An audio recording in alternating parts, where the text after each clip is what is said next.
Hi guys, welcome back to Spot Our channel. Now I will give you tutorial how to unblock contact from Facebook Messenger on Android. And before that, I wanna ask you, how are you guys? So you don't miss off our videos, don't forget to like, share, and subscribe to the channel. And let's go to the started. Tap on for the messenger here, and then let's go to the symbol of the profile in the upper of the left corner. And after that you can go to the privacy.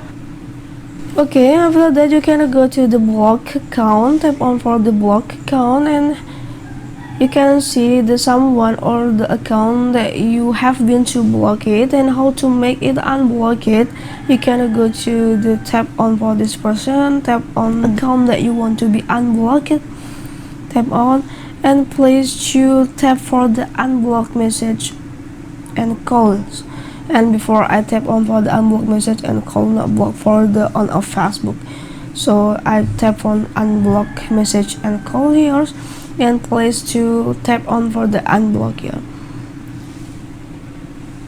And now you are not blocking for this person again. Is you can see the block account is empty now.